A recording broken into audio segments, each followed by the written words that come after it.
Hello everyone, this is Al-Fadi and I want to welcome you to episode 2 of the Search for Muhammad. And if you've watched our introduction last time, you would have noticed that we are taking a very unique approach by way of doing a historical, if you wish, criticism of the notion that Muhammad, the Prophet of Islam, as we know him, existed in a place where the sources of Islam tell us, at the time when the sources of Islam indicated, and also went to the places that the sources of Islam have taught us.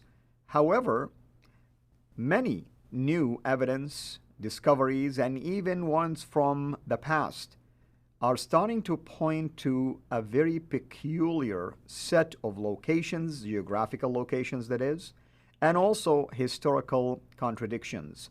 In fact, last time I thought Dr. J did an excellent job in pointing out the geographical tension between what we're finding today in connection to possibly, let's call him the real Muhammad, versus the traditional Muhammad. Vast distances between locations where his biography was established, his hadith began to get compiled, and many other things as well. But on top of this, what I wanted to focus on today, along with Dr. J, is the issue also of the origin of the Qur'an. With that in mind, Dr. J, what about the Qur'an?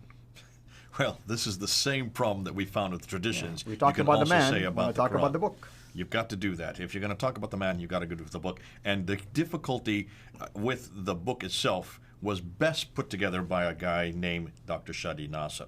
Dr. Shadi Nasser is a graduate, a PhD from Harvard University. He now teaches at Cambridge University. I would suggest in the academic world, he's considered to be probably the foremost on this whole problem of the compilation, or well, let's call it the canonization of the Quran. In fact, let me go to the slides and let's just show what we now are finding. Dr. Shadi Nasser did a book back in 2012 where he talked about the 5 stages of canonization. And these stages, he's saying, existed from within the traditions. They tell us about these so we can actually put them out there for people to understand. But he didn't say that. He said what people aren't doing is they're not looking at each one of these canons to realize a completely different Quran is being introduced in every one of these stages. Let's look at the first one, which is the one we're familiar with, and this is the Uthmanic recension, 652. That's what the Islamic traditions claim. Right. Fascinating. He's writing a book per canon. He hasn't written a book about this first one. Why do you think he hasn't written a book about this first one? Well, I mean, it's quite possible he doesn't have evidence or manuscript evidence of that collection. Maybe there is some questions about the origin of the story itself. It could exactly, be and that's the problem. Yeah. There is just nothing to go to. It's a complete blank. Isn't that interesting? It's the very same problem we're having with all the traditions earlier, with everything we know about Muhammad. We just can't find anything in the 7th century. You've heard Muslim after Muslim claim that they can trace the Quran all the way back to Uthman, and then I remember every time they come up there, I said, okay, where is that archetype? Where is that quintessential Quran that you're always talking about? And they always start to refer, well, they talk about the 7 readings, and they talk about the Nafi and Ibn Kathir and Abu Amr and Ibn Amir, and they talk about Asim and Hamza and Kasai. Hold on a minute, those aren't from this is not from that time period. This is not from the 7th century.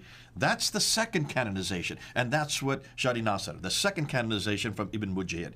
Let's look at the slide there. Ibn Majah, look at the date that we have from Ibn Majah. That's 936. That's the 10th century. Now, 10th century is 300 years after Muhammad. Right. And he's introducing these 7 readings. They're called readings. Right. Fascinating. Look at the earliest. I've got it right here. This is the earliest one, this one right here. These are 4 of the 30 that exist, but this one here is by Ibn Amir. And this is the earliest of all of the Qira'at, the 7 readings, and we'll have more that come afterwards. Look at his date, 736. Right, and I want to emphasize 2 things. Ibn Mujahid supposedly canonized these different readings when? 300 years after the supposed canonization by Uthman because of the different readings. Because of the different readings. That's number 1 problem. Number 2, The earliest out of all of those come actually from north, not from Mecca or Medina. This is from Damascus. Exactly. That's 1,200 miles further north. Right. And people aren't looking at the time period, and they're not looking at a map. We did that with the traditions. We looked at a map and we looked at a timeline. Correct. 736, Muhammad died in 632. This is 100 years later that this is introduced, and this is the earliest.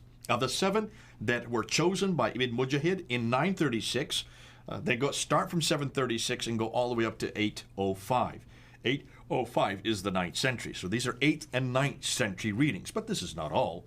Because then you have another guy. Let's go up to the slide again, and let's go to the third canon. And this is where he's introducing this other third canon. Now, how would you pronounce his name? Shatibi. Shatibi. Let's make sure you get it correct. Otherwise, I'll desecrate it with my American English, my American Arabic. So Al-Shatibi, he then takes and realizes that there were so many Qur'ans that were being introduced. According to Dr. Shadi Nasser, he says that there could be now he doesn't use the number. I'm looking, and just from all the inferences, there could be as many as 700 of these. 700 of these different, what we know as riwayats. These are different readings, different Qur'ans. Really, they're all different. And the word riwayah is peculiar, by the way, from an Arabic standpoint. It's almost like your storytelling. And that's exactly what they are. Exactly. So here he takes every one of these 7 readings that Ibn Mujahid had introduced in the 10th century, 936. He introduces, look at his date, 1194, that's the late 12th century. Late 12th century, he introduces 2 for each one of the readers. That now you have 14. So the chain now, he's establishing the chain of narration. Chain of narration, the transmitters, the riwayat. We're now up to 21. You think that would be too many, right? No, there's still more. Because I thought it's 1, right? That's right. There's supposed to be only 1. Isn't that what Uthman did at the very beginning? Only had 1, and he burned all the others? That's right. Let's go and see what Shadi Nasser does. Shadi Nasser, well, there's a 4th canon, and here's the 4th canon, Al-Jazari, or Jazari, however you want to pronounce it. Jazari, yeah. And Jazari, he then introduces 3 more readings of the readers. Each of those has 2 transmitters, the riots, and these are now 6. So 3 plus 6 equals 9. Add to the 7 plus 14, we have 21. That makes now 30 readings. But look at his date, 1429. That is the 15th century.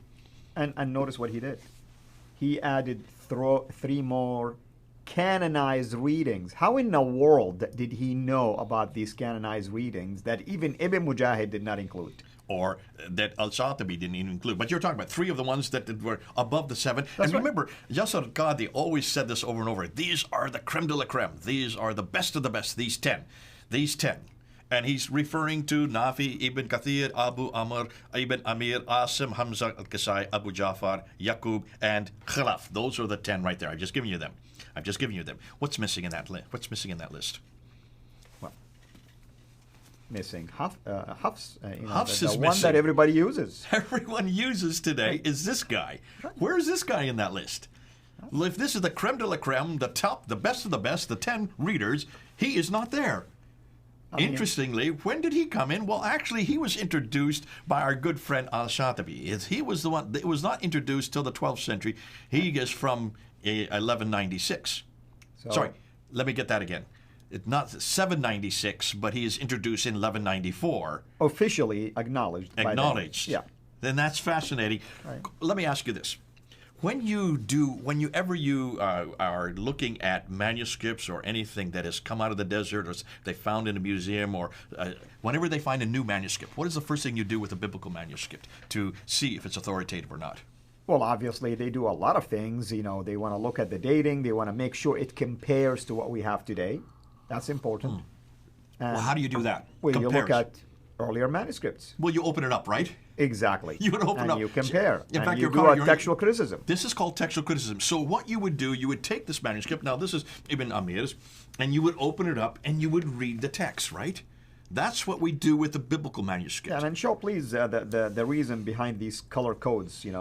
I want people to see there are differences. It's telling you. This is read different than the Hafs one. Okay, but that's something we found today. Right. When this was first introduced, did they do that? No, because if Hafs was original, they could have discovered that. Okay, so that is looking back to a standard. That's right. So this is a modern reference point. That means there has to be a standard, which means they at least opened up the book and read the words. Except they did it couple of 100 years later. Couple of 100 years later, when they started with this guy Ibn Amir or Nafi or Ibn Kathir or Abu Amr, did they open up one book and read it? No. It doesn't look like it. So how did they choose these 7 readers? How did Ibn Mujahid choose these 7 readers? How did Al-Shatibi choose the next 14? And how did Al-Jazari choose the next 9? I'm going to use your own terminology, popularity contest. It was a popularity contest. Yeah. They didn't do any textual criticism. They didn't look at anything to see whether or not it fit to that which came earlier, which is what you would think would happen. That's what proper textual criticism is. Yeah. They didn't do anything like that. They basically looked to see how many students they had, how many people came after them. Basically, whoever had the longest number of chains of students, they were chosen. They were chosen, but that's not all. Look at this one here.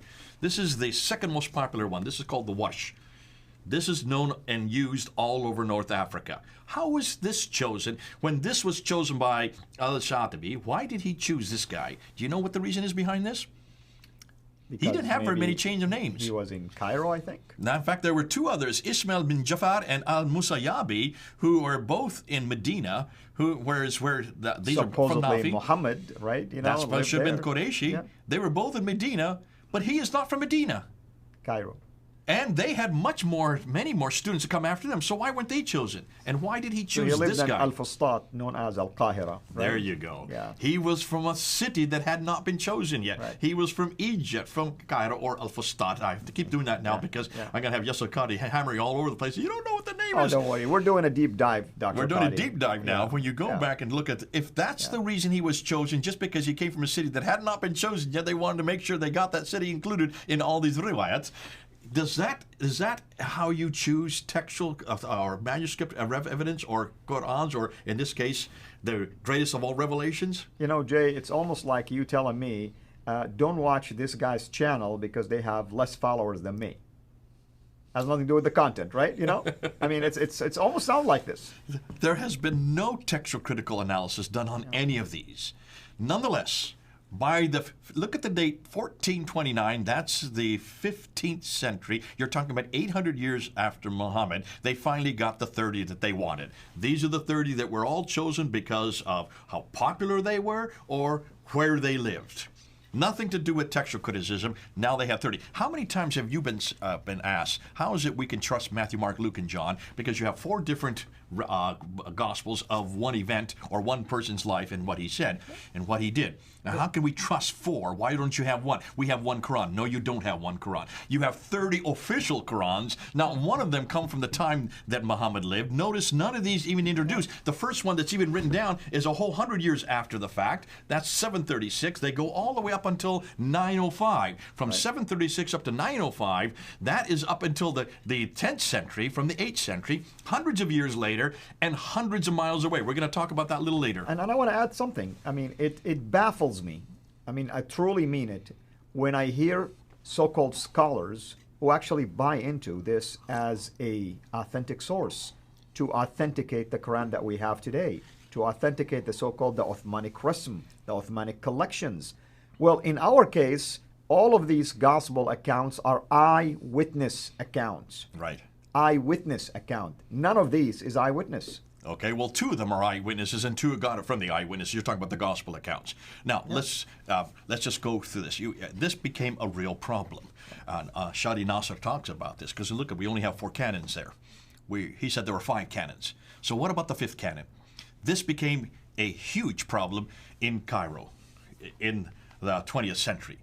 There in Cairo, they had a problem with high schoolers because the high schoolers were coming to do standardized testing, and as they were writing references about the Quran and they were writing what they had memorized, they were writing verse by verse by verse, the people who were examining the test said, we can't make sense of this because there's 30 different ways of saying the same thing. Right. How do you standardize the test? You can't with 30 different Qurans with saying 30 different things. So they went to a man named Muhammad Ibn al-Husayni al-Haddad, who was a scholar at Al-Azhar University there in Cairo, and they said, could you choose one of them? Could you just choose one of them out of these 30? So he chose this one. He chose this one. This is Hafs' Quran. And where does Hafs come from? He comes from Kufa. Kufa is in Iraq. Iraq is not northern Another northern. We're going to get to that in the next next episode. So he chose one that didn't even come from where the Qurayshi dialect was introduced. But he doesn't even choose the guy that should have. He should have chosen. He should have either chosen Nafi or Ibn Kathir or Ilis Abu Ja'far. Those three, or their students or their transmitters from those three. Mecca, Medina, Mecca or Medina, because that is where the Qurayshi dialect would have been spoken. That's where Muhammad lived, and that's why Uthman chose that one and burned all the others. He burned all the ones from Basra. He burned all the ones from Kufa. He burned all the ones from Damascus and only retained the ones that he had there, Mecca, Medina. And what does Muhammad al-Hidad do? He chooses the wrong one. He chooses this one, which has nothing to do with Medina, is way up in Iraq, in Kufa, and this guy was known as a liar. And this guy was known as a cheat. We have 7 traditions about him, right? 7 different ones that we have today. Because there were many differences. Now there have been many changes between 1924 and 1936 when they did decide to make it Egypt-wide, and that's why it is known, that one is known as the 1936 rendition. There were many changes. They had to make many changes, and that's why we have at least Hattun has been able to collect 7 of them. Now, that is the 5th canon. That is the 5th canon. Bring it back down to 1. What did they do with all the other 29? Now, I said this once before, and Yasir Qadri really attacked me last week for saying, Jay, are you going to say that they took all the Qur'ans that were in the world, that they disagreed, and threw them into the Nile? No. Let me just say on camera again, no one said they took all the Qur'ans in the world. They took all those high schoolers' Qur'ans that disagreed, that they didn't want them to use anymore, just in Cairo, all the high school Qur'ans that they had been using to answer their test questions, and they took those onto a boat and they dumped it into the Nile, thinking that that would solve the problem. And as I said in a year and a half ago when I made that video that Yasir Qadri tried to attack, isn't it interesting that they thought they could get rid of it by doing that? That's not how you get rid of Qur'ans. You don't burn them, you don't sink them, you don't secrete them or decrete them, you don't sit there and erase them or try to impose letters into them like Dan Brubaker is finding. That's not going to change it, folks. That's not going to do enough. And you don't delete it off the internet like Yasir Qadri does. And what I want to say, also, you can do what Uthman did, because regardless of whether Uthman burned all of them, some of them, he didn't delete them, he did not eradicate them. We still have variant readings that lasted all the way until the time of 1925. Okay, let's talk about that in the next episode, because the next episode we're going to move into that. And that's so important, because once we get to the next episode, I want to unpack, there are problems with every one of these canons. But can you see, Shadi Nasser, who is now, the Muslims don't want to deal with him because he's such an intellect, he's such an academic. You don't touch him because of the fact that he is actually going back to the original tradition, and he's just bringing him down to layman's terminology so we can read them and then we can use them. I want to unpack and show you there are problems with every one of these canons. And for that, we are really thankful for the work that people like Dr. Shadi Nasser do, your work, Robert Spencer's work, and Dr. Brubaker's and others as well. Brother, thank you so much. We can't wait, of course, until we hear more in the next episode. And everybody, hopefully you're enjoying this amazing series. I assure you that you are going to hear a lot of groundbreaking information and data that you're not going to hear anywhere else outside of my channel and Vander Films channel, and hopefully others will begin to spread that type of news. Till we meet again, have a blessed day. Thank you so much for taking the time to watch this video. We can't make these quality videos without the help of partners like you. So please consider becoming a Patreon supporter today at patreon.com/CIRA International. I want to make sure you always get notified when we release a new video. So please click the bell to be notified, and of course, make sure to subscribe to this channel. If this video was helpful to you, please click the thumbs up. Thank you.